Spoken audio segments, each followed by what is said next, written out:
Good morning. Everybody doing okay? Is it okay if I stand with the people? Got to stand with the people, right? So we're going to have a good conversation this morning. We always do. It's almost afternoon. Over the last 5 years, I have gotten one particular type of email more than any other. More than any other. And it's not from the business owner or the marketer that's saying, hey, we're in trouble. What do you think we should do in terms of strategy or in terms of content or in terms of SEO or nothing like that. Guess what it is? Anybody have a guess? Number one email I've gotten over 5 years. Who's the right person to talk to? I like it, Chris Ben. Good guess, but not it.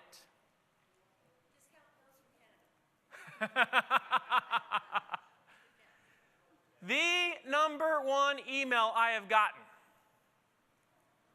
is coming from generally the marketer who says something like this. I am so frustrated. Just as Krista contacted me 5 years ago. Now, Krista, she is the CMO for a company called Block Imaging International. Now, what Block does is they sell refurbished medical imaging equipment. So in other words, they'll take an old MRI machine that's been put out to pasture or a C-arm or some piece of equipment like that. They'll refurb it and they'll sell it to a health organization that can't necessarily afford a new one because a new MRI machine costs $2 million. $2 million. And so Krista came to me and she said, Marcus, I am so frustrated. Like so many had before. And of course, what was she frustrated about? Anyone? Sales. My man says sales and marketing, sales and marketing. She says, Marcus, I believe in this whole philosophy of inbound, of content. I believe what you're talking about in terms of they ask, you answer. But the problem is I'm not a subject matter expert. This ain't my thing.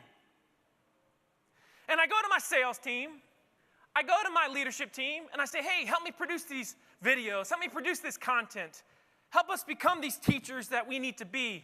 And of course, what did they tell her? I don't have the time.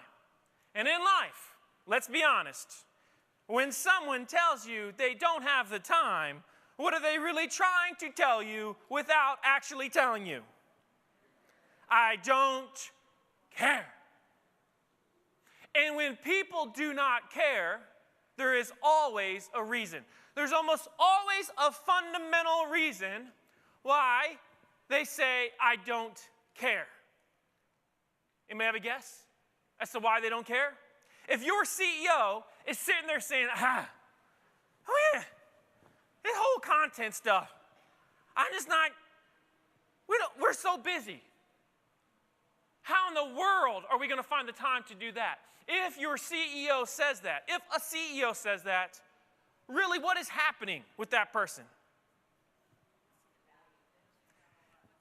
And they don't see the value because they don't get it.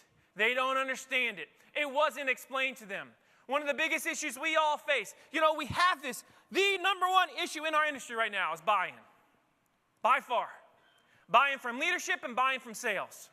It is the number one email I've gotten over the last 5 years. Frustrated marketers all over the world. Some of you in this room might even feel handcuffed at this moment. You feel lucky that they actually let you even come today. We have got to stop this. We've got to stop this. We've got to do better. But I'm telling you this, if you are getting resistance, it's because they're not yet educated. They don't get it. And we haven't done what's necessary to get them educated. Of course, one of the biggest reasons for that is they're not in the room. The ones that are telling you no, guess where they are right now? They ain't here. Because if they were here, guess what would happen? All of a sudden, light bulb comes on. Look, you can be the smartest marketer in the world. You may be very persuasive, but when you try to convince your own team, doesn't work. Classic case of profit to the world. In your own town, nobody listens. Happens all the time. So it brings me to this question that I think is happening so much. Why does content marketing fail? Anybody go. Just give me some answers, quick. Unqualified leads. Good, keep going. Bad content. Okay, keep going. Okay, too much content. Too little content. Too much content. Too little content. Hard to measure. Okay, if it's hard to measure, there's always a problem. The problem if it's hard to measure is what? Bad at math, says Chris Penn. Not everybody is as good at math as Chris Penn. I will promise you that. I will promise you that. What you just stated means we don't have the tools to measure. Because we can measure, can't we? But we don't have the tools. And why doesn't a company have the tools? Because we don't have buy-in. It's not even about tools. You see, it starts here. It always comes back to buy-in. If you've got bad content strategy, it's because, why? Somebody on your team doesn't value the strategy itself, doesn't put the money, the resources, into the people, into the consulting, whatever the thing is. It always goes back to this issue of buy-in. Every bad road in this space goes back to that thing. Now, if you and I can figure out a way to bring them in, then it's key. And of course, one of the biggest elements to all this is this magical thing that we hear so much of is silos. Silos. Now let's be friends for a second and be honest. I want you to raise your hand and look, just be honest now. Don't be shy for a minute, because you can see I'm not, so let's all be good. Raise your hand if you think silos are a problem in your organization. Raise your hand, raise your hand. Look around the room. Those that aren't raising their hand, they work by themselves. They work by themselves. Big issue. What's the problem with silos? Anybody go? Tell me. What's the problem? Miscommunication. Good one. I like it. What else? What's the problem with silos? Okay, collaboration. Gone. Gone. What else? What's the problem with silos? What's that? What's that? Duplication of, isn't it great when we pay people to do the same thing all the time? That is so cool. That is so cool. I'm telling you, silos crush organizations. It's a complete waste of resources. Complete. They kill productivity because we are in that constant hamster wheel effect. We don't get it. And then they devastate. And I'm telling you, they do devastate. Our obsession as marketers can't be marketing. Our obsession as marketers has to be that we teach the things so well, that we establish a culture so well that we can kill the silos. Because if you can kill the silos, you'll have the success that you want. But it never comes back to, it's never about, we just don't have good content. No, no, no, no, no, no, no. You don't yet have the buy-in. We've got a silo problem, and we've got to get rid of the thing. So, the question is, how do we eliminate it? How do you eliminate it? Well, I have been working on this subject for almost 5 years. Krista was one of the first ones. Krista was. And we're going to come back to Krista later on. But I have found that there are 8 keys that if you want to eliminate the silos in your organization, if you want to get sales and marketing on the same team, let's say, you need to try these things. You need to try these things. Look, my agency, we're not good at a lot of things, but the one thing that we're really good at is getting buy-in. That's the one thing that we do really, really well. Now, here's number 1. A unified vision. A unified vision. Now, I'm going to take some polls today, and I need you to continue to participate because your fellow marketeers need you. All right? By a show of hands, how many in this room would say that your sales team and your marketing have completely the same unified vision? Raise your hand if you say, yes, we have the same unified vision. You didn't hear the question. I'm going to say it again. Those in the room that say their sales and marketing team absolutely have the same unified vision when it comes to all this stuff that we talk about, raise your hand. Now look around the room. Now, if you consider yourself primarily in the marketing department of your organization, primarily in the marketing department of your organization, I want you to raise your hand. Raise your hand high. Raise your hand high. Okay? That is over 90% of the room. Now, next question. If you consider yourself primarily, and don't raise your hand twice, in the sales department of your organization, raise your hand. Look around. Less than 10. What's your name, my man? Noah? Yes. Now, did they drag you here, Noah, or did you volunteer to come, brother? I volunteered to come. You volunteered. Actually, a little bit of both. A little bit of both, probably. Has it helped you being here so far? Yes. He just said, yes, absolutely. Yes, pool guy, sure. So, I know this.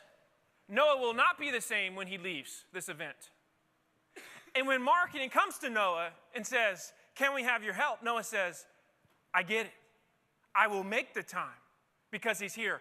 What we just saw is the reason why we come to these events with great ideas, get so fired up, you go back to the office, and then it rains on your parade. That's why. Until they start to come, we're going to have problems. And I'm going to say one other thing that you're going to think is sacrilegious. Maybe even the organizers of the B2B Forum are going to say sacrilegious, but I mean this wholeheartedly. It is more important that your sales team is here than you are here.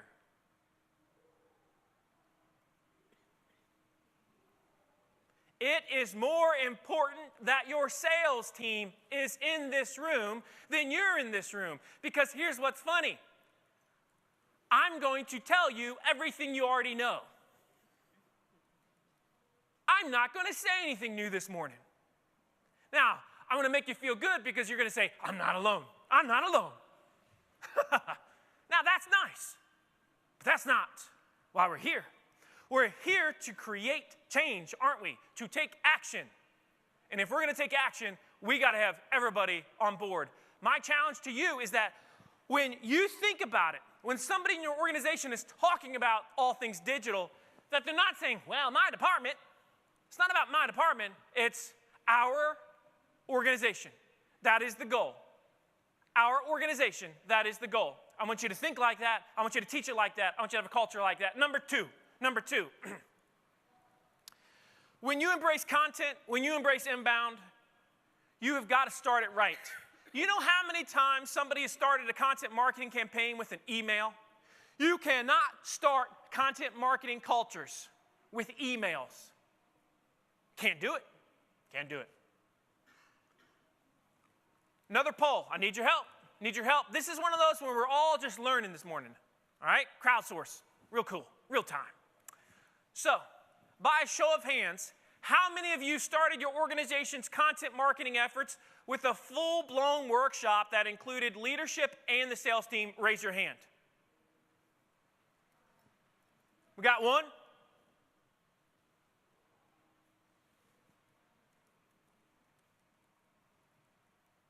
If they do not understand the what, the how, and the why, people like Noah will say, this is dumb. So unless we get them in the room and get that shared vision, we can't do it. We can't do it. So a great workshop with your team. Now, I believe these should happen twice a year within every organization. Now, some of your organizations are so big, this might have to be virtual. It might have to be departmental, and I understand that. But most of you can put most of the key players in the same room, be it real or virtual. And you must understand, and everybody on the team must understand what it is. How are we going to do it? In other words, what is my role? And why is this so critical for me in my position as a sales team member? Why? The great question is, if I asked your team, especially your sales team right now, can you give me the what, the how, and the why, personally and collectively, for this thing that we'll just call it content marketing? Could they answer the question? Could they answer it? And almost always, of course, the answer is no. And because they can't answer, could you have answered the question before you came, Noah? Maybe, right. You're advanced. So, I know this. Until we make sure they understand these three elements, before we start to force feed them with everything they're supposed to do, we're going to get resistance. I'm asking you to go back and fix it. I'm asking you to get everybody on the same page. I'm telling you, of all of our clients, at the sales line with my company, We do not take on a client unless they agree to a workshop on the forefront. On the forefront. And oh, by the way, who do you think is required to be in the room? Sales. I don't care if marketing is there. I don't care. But sales and leadership must be in the room. Gotta happen, right? HCSS is here. She understands. She has seen this take place. HCSS, a company in Houston, is developing this true culture of digital and content, and it's because they're in the process of getting a large organization with everybody on the same page. I'm getting ready to teach them a second workshop because it's so critical to buy in. The bigger you are, the harder it is, and I get it. And I get it. But the idea is, at the end of a workshop, that your sales team says this. I'm serious. At the end of a workshop, that your sales team says, dang, buyers have changed. And if we don't change, if I don't change, we are screwed. If they still think it's 1995 and they can sell like it's 1995, as an organization, you are in trouble. Am I making sense? Am I making sense? This is the challenge. Number three, a singular focus. By a show of hands, again, thank you for participating because you've been doing great. You haven't been doing those little semi-hands. You've been raising them high, and it really helps everybody in the room say, okay, I'm not alone. By a show of hands, how many of you right now have, I'm just going to reference content marketing here, have a content mission statement? By a show of hands. By a show of hands.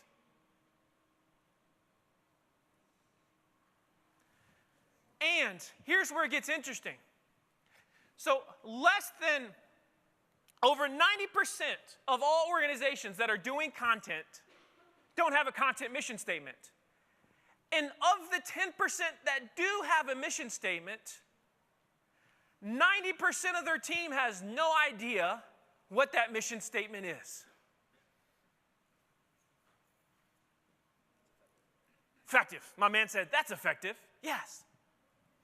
Look, this isn't one of those talks where I sit there and you know, we all necessarily feel great. This is a talk that says, this is where we are. And I don't want you to be frustrated.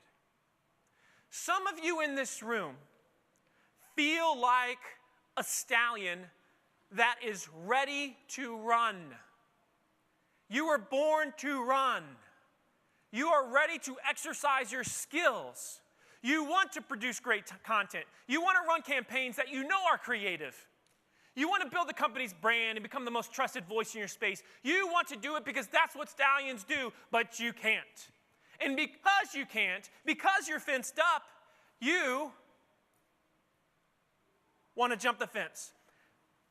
Here's the reality. Either they let you run or you're going to jump the fence. But something's going to happen. That's what stallions do. My challenge to you is to do what you were made to do. Run. Be great. Lead your team. And this is why we're having this important conversation. Make sure everybody understands this focus, this mission together. Next, when it comes to mission statements, all of our clients keep it simple. I believe in this so much. And generally speaking, whether it's my company, my swimming pool company, or our clients, for over 90% of our clients, we have one simple mission statement that everybody can understand. Very simply put, we are going to be the best teachers in the world at what we do. So utterly simple. Because, you see, no CEO is ever going to wake up and say, I want to be the best content or inbound marketer in the world. But a CEO could wake up and say, what am I going to do today so people view us as the best teachers and problem solvers in the world? It's possible. Your sales team oftentimes enjoys the fact that people see them as teachers. Right, Noah? Are you a teacher? Darn straight you are, brother. This is something that everybody can grab hold of. Number 4, insourcing. Now, insourcing is the process of leveraging that which you already have. That that team of subject matter experts that you're already paying money to. Another huge issue in this space is we don't have enough content, or we don't have the right content, or I don't know the questions they're asking our prospects and customers. That isn't the actual issue. You see, we're marketers. We are not necessarily as tapped in as the sales team. And that is why if the sales team isn't consistently helping you produce content, there's a very good chance that you're either double upping, you're producing the wrong content, or the content itself isn't going to generate results. The sales team has got to guide this in that they are the core subject matter experts. And by the way, when I say sales team, this could be your engineers. This could be your customer service department. Work with me, right? Work with me. It's the ones that have their ears to the ground and they get it. They understand it. We need to involve them. They must be involved. Number 5. Number 5. Content manager, or chief content officer, or call it what you want to call it, because the name doesn't really matter. What matters is this. Why do I have, like, I don't know, 100 hats on the screen? Why is that the background of this slide? Anybody know? How many hats are you wearing in your organization, brother? 4 or 5 at least, and that's a low number. You should feel lucky, my man. You should feel lucky. But now, let's again be honest. Let's talk about it together. By a show of hands, how many of you at one point or another have thought to yourself, they have me wearing too many hats to do my job well? Raise your hand. Raise your hand. Look around the room. This is the one thing that I have seen makes some of the biggest difference in terms of the companies that revolutionize their space when it comes to digital. And that is, the owner is so obsessive about it that when somebody from some other department comes in and says, I need you to do this, they say, no, no. And then leadership says, no, they're not, because this is their obsession. This is what they were born to do. This is why they are here, and we're not going to distract them. Somebody must champion this. Is there a champion in your organization right now? If there's not a champion, if there's not an owner, I would challenge you to have one. And make it their obsession. Make it the thing they think about in the shower in the morning. Make it the thing they think about when they lie down in bed. But not the 1,300 other things they have to do. I've had more arguments on this subject with CEOs than any other argument I probably had. No, they are not allowed to do that. No, you've got to take that off their plate. No, they can't do that either. Because I know something else will always take priority over telling the story, over showing the thing. Don't allow it to happen. You with me? Am I making any sense, by the way? We're not alone. You're not alone. Okay. In fact, I think this is if you were to boil down the job of a content manager, chief content officer, anybody want to say what their definition of greatness, like in a nutshell, for a content manager would be? Anybody? Like the one singular goal. Anybody? Alignment with a business objective. That was a nice B2B response right there. That was so great. What's your name, by the way? It's Celeste. Celeste. She's like, that was pretty, you know. All right. So that's good, Celeste. That's good. What would you say? Anybody else? That was good. What would you say? Come on, don't be shy. Yes. Yes. Show value of what? Of the product. Okay, that's cool. I like it. What's your name?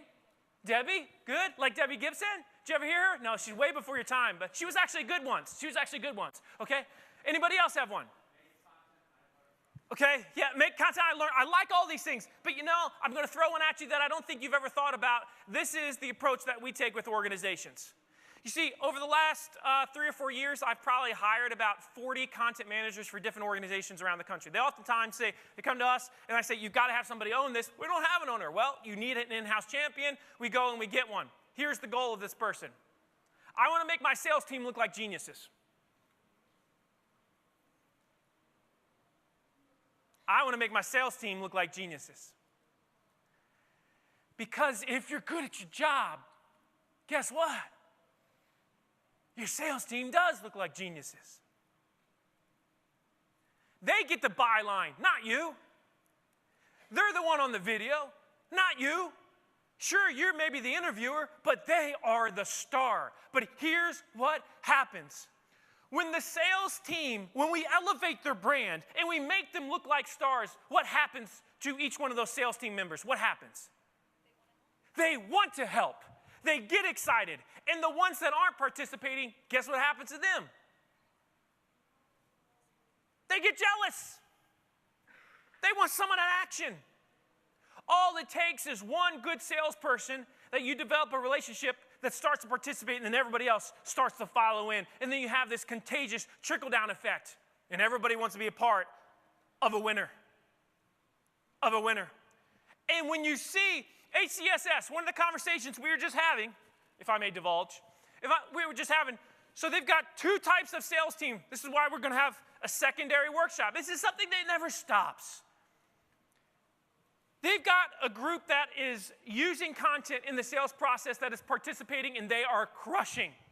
They've got another group that's still in 1995. And so we've got to get everybody on the same plane, but it's happening.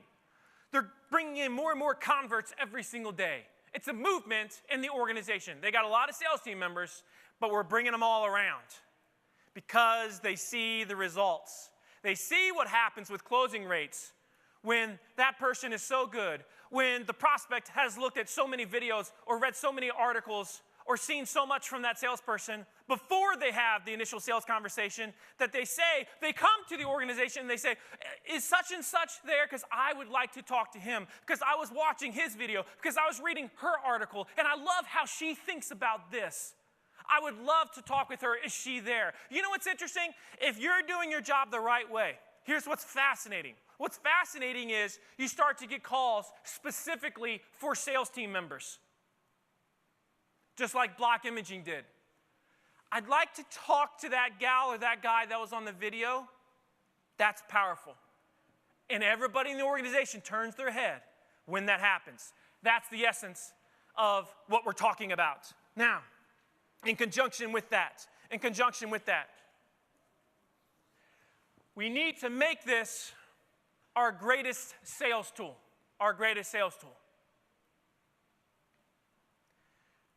So often, the conversation about content is, we need to get more leads, they need to find us, yada, yada, yada. Where in reality, if we do this the right way, our number one recruiting tool is content. Our number one sales tool is content. Noah, what type of sales do you do? Visual, well, that was one I've never anticipated. Okay, good. Visual content. What is visual content sales, by the way? Sell visual content to content marketers, infographics. Oh, nice. So in your training as a salesperson, and as they teach you, I'm assuming they taught you a process by which you sell. How much content do you integrate into that sales communication to help the prospect move either down or out of the funnel? How much? The company does a really good job of content marketing, and they know a lot about it. No. There's a difference between doing content marketing well and making sure the sales team integrates it into the sales process. Those are two different things, two very different things. So, would you say, and by the way, obviously if y'all ain't doing this, nobody is, based on what you sell, right? Based on what you sell. But my point is, are you constantly looking at types of content as a sales team to integrate into the sales process to either push them down or move them out? Not enough. And you're a content company. You're a content company. What you're doing, by the way, I know that y'all on the right track. You're doing great things. Look. We make it a requirement when we engage a company that at least one person in marketing has to be at every sales meeting. At least one person. It's a requirement. In fact, some of the most successful case studies we've gotten, and we've got some pretty just tremendous case studies at this point, has occurred when the CEO said, you know what? No more sales and marketing. Boom, you're together. You're merged. And for some of you, that's preposterous. I'm just telling you. It's unbelievable results. Unbelievable results. Because we're not in the dark anymore. Which is the idea. And let me give you an example of what I'm talking about. This company here, another client of ours, they're called Health Catalyst. Health Catalyst does data warehousing in the healthcare analytics space. Super nerdy, super niche. Their average deal time is 18 months. Their average deal is $3 to $5 million. They came to me like 5 years ago and they said, we want to be the leaders of our space, but the problem is we got these two small competitors called IBM and Oracle, and we've got to go up against them directly. I said, that's not a problem. You see, you can be a digital David in the land of Goliaths. You can do what they can't do because they got so much red tape. If they want to produce a piece of content, it's got to go through 50 people to get it approved first, and that's before it gets to the attorneys. You all can be quick, nimble, and fast. And so, we got everybody together. And what's interesting with their insourcing, their subject matter experts are doctors and nurses. How many doctors and nurses have the time to produce content? Answer, 0, until they get the thing, until they catch the vision, until they see the what, the how, and the why. And so they got it. They embraced it. And here's what happened next with them. Now, this is just their organic traffic to their site. I just want to show you one number. They started, when we began this process in 2013, we were about 3,000 to 4,000 visitors a month. Today, as a matter of fact, they're getting over 50,000 organic visitors a month. Almost 100% are coming from healthcare professionals. B2B space, all the way. You know, it turns out that hospitals are vetting vendors to death online before they actually talk to the vendors. Moral of the story is, today their average sales cycle is somewhere between 10 and 12 months. 10 and 12 months. And they would have sworn that it had to take a hospital 18 months to make a decision that was a $3 to $5 million value. But you see, when you realize that people are vetting you and that they do have the time, and you don't buy into this farce that everybody is too busy, which is some of the worst content marketing advice in the history of the world, then you start to see content as your greatest sales tool.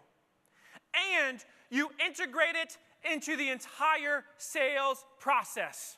And you are constantly asking the sales team, so what are the biggest concerns, problems, issues, and worries that you're dealing with right now? How can we address that together? How can we take this phase one, this first call, and this second call, and third call, and how can we make content that aligns with those phases so that you have something great to help them continue to move down, or again, out of the funnel? Because if a company gets this, they understand that this dramatically increases or improves the sales cycle.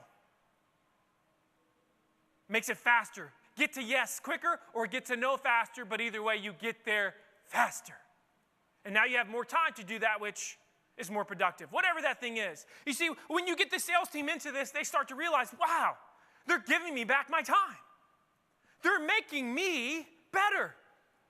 They're shortening my sales cycles, increasing my margins, increasing my commissions. They're doing all these things for me. And all I have to do is spend an hour a month with somebody in marketing. Isn't that great? That's the goal. Number seven. If you want to make this a culture, if you want sales and marketing aligned, you've got to give them constant awareness of the results. Worst thing you can do is you roll out some content marketing initiative, some inbound initiative, and then all of a sudden, you just keep the results between you and maybe somebody in leadership with that little report that you send out once a month. No. Our most successful clients, we make it required that they send out a quarterly newsletter. A quarterly newsletter to their team. Now, if you're an agency, work with the content manager, work with the champion to produce this. Now, can anybody take a guess as to what would be on a simple short newsletter that goes out to the entire organization on the inbound, the content efforts? Anybody have a guess? What would you want to put on that to make everybody say, wow, this is working? Anybody? Okay, what's that? New content? Good. Because the sales team, that, especially if the subject matter expert wasn't involved, like let's say you've got 20 sales members, you've got one subject matter expert to help produce the content, maybe two. The other 18 don't necessarily know. Maybe they do, maybe they don't. But the newsletter is that catch-all to make sure, hey, in this phase of the sales process, here's the new pieces we've created this month. You're going to love them. Great example. What's another one? What's that? Wins. So there's all types of wins, though, isn't it? A simple win could be that it got liked on Facebook one time. And at the beginning, that might be the win. Might be a win that you rank on the first page of Google for a particular keyword phrase, and you tell your team, hey, everybody, when you're online today, I want you to search this phrase and see what happens. Or, of course, you can talk about revenue, which is the fun part. We've had organizations where one person produced a piece of content that made the organization over $1 million in revenue. Now, when you send out a newsletter to the entire team that says, Mary in sales produced that piece of content 6 months back, y'all remember that well? We've tracked that piece of content, and she has generated the company over $1 million in revenue. When you see Mary today, make sure you give her a high five. How's Mary going to feel? How's she going to feel? That's right, she's going to feel awesome. Make them look like stars. Make them feel great. Build their morale. That's our job. Many of us don't quite see it that way because we see it as the next blog article. It's not about that. My friend Bob Ruffalo's here. Now, Bob has a company called Impact Brand Design, a great agency. One thing I love about Bob is he makes sure, see, so many CEOs, they want to be the star. He makes sure his team is the star. It's not just Bob. And so if you go and you look at the content, you see the different people that help produce the content. It's so very, very cool. It's a culture in the organization. It's a religion. That's what they do. They have a content manager, and she owns the thing. And as an agency, what's funny is, oftentimes we don't have the content managers, do we? Because, you know, cobbler's sons, no shoes, right? So we're so busy producing their content. In Bob's case, he gets it. That's her obsession. And I know because I've talked to her. Her name's Ramona. Many of you have, if you follow Impact, you know Ramona, and she's awesome. I love Ramona. He has built her brand. She's also a star. They get it. They get it. Constant awareness. Here's some examples of what you could put in your content or digital newsletter. SEO victories. Read, watch, or listen stats. Lead gen stats. Customer comments. Sales. And of course, revenue attribution. Which means you kind of need to use a tool that allows you to do those things, right? I hope that they've given you the ability to use those tools. They've given you the green light. If you as a marketer ever want to get a raise, you've got to show revenue attribution. Marketers at this point should be paid as much, if not more, than the sales team. You laugh because it's funny. And it's also what? Sad, isn't it? Right? It's funny and it's really sad because you know you're crushing it for your company.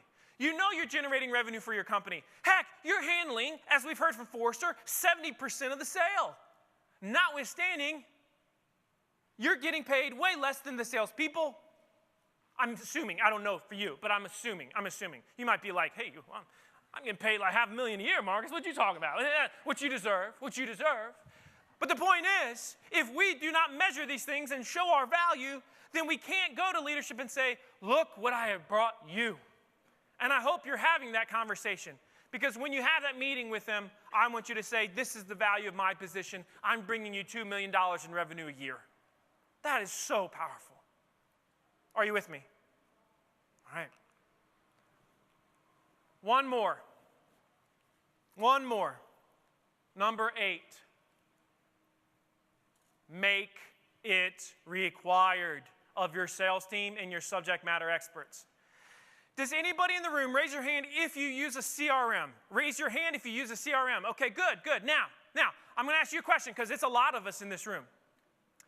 If you told your sales team, look, guys and gals in the sales team, we now have this thing called a CRM.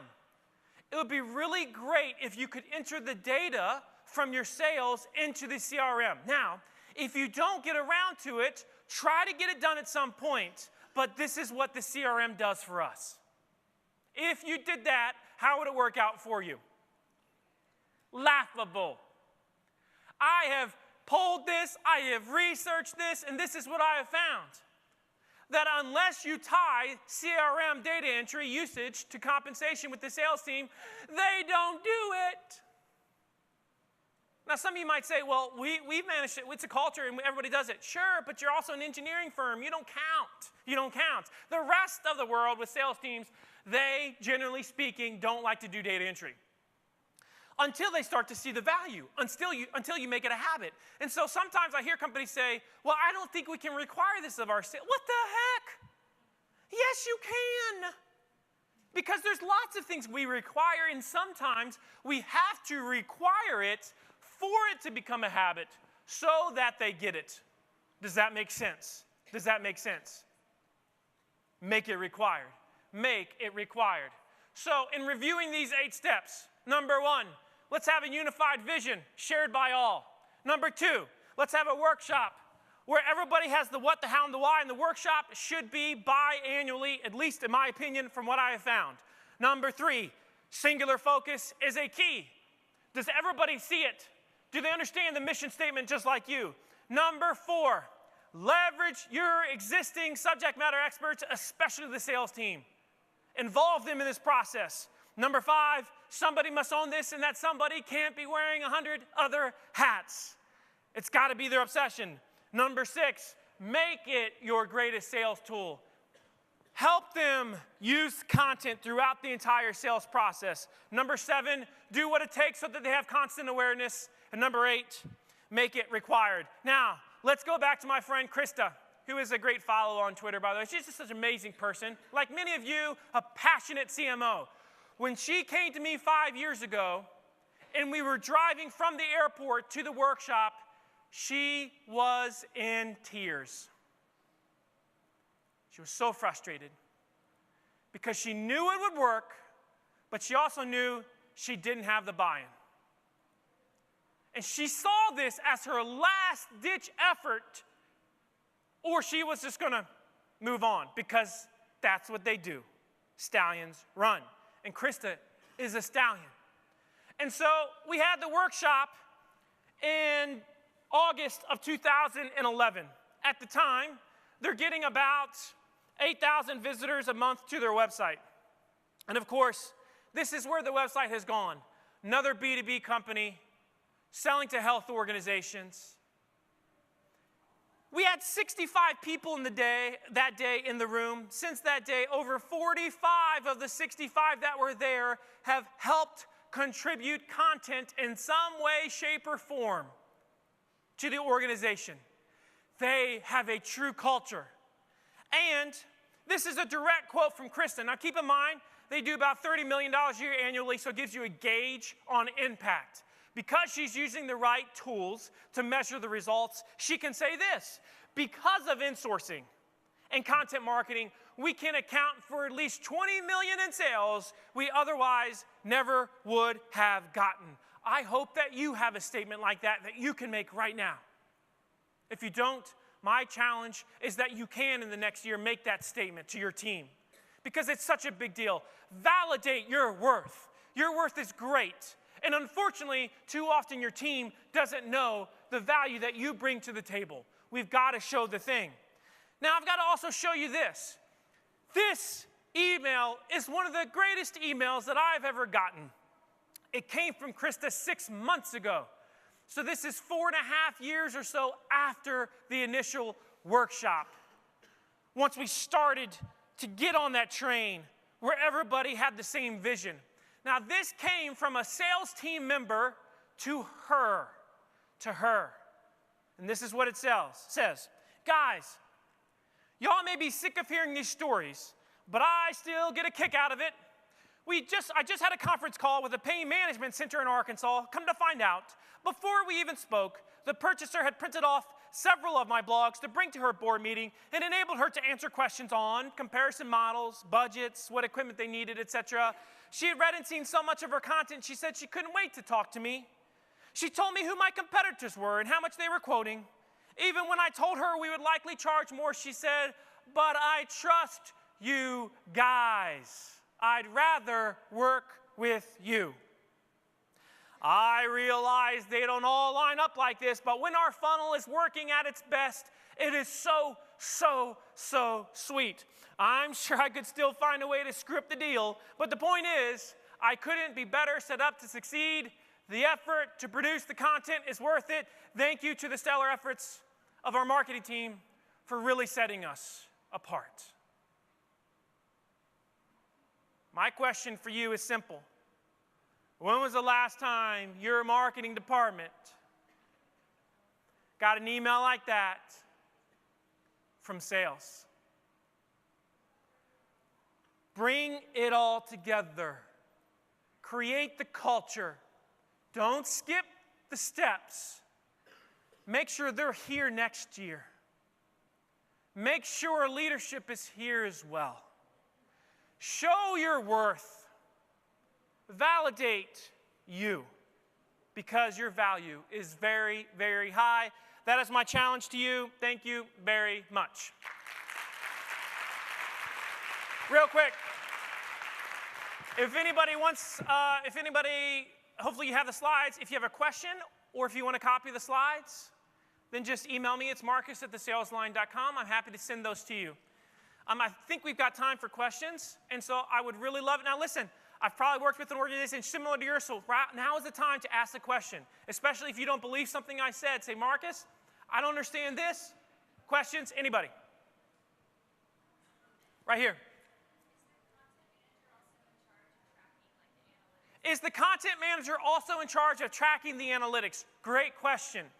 Depending on the size of the company, more often than not, the content manager is also on the analytics trainings that we do. But once the company gets to a certain size, see, at first, depending on budget, oftentimes the content manager is three things. They're watching the analytics, they help produce the video, because video is critical at this point, and they're producing the content, which video falls in that. But they see themselves as a videographer, right? When a company starts to grow, my suggestion is the first thing they hire is a videographer, and the content manager does the content and the analytics. And then, once you get to the other point and you start to validate it like Krista has, you have the full-time videographer, full-time content manager, and the full-time person that just owns the HubSpot or the Marketo or the whatever the thing is that you're using. Does that make sense? Great question. Great question. Another one. Yes, ma'am. Right here. You mentioned tools for revenue attribution. Yes.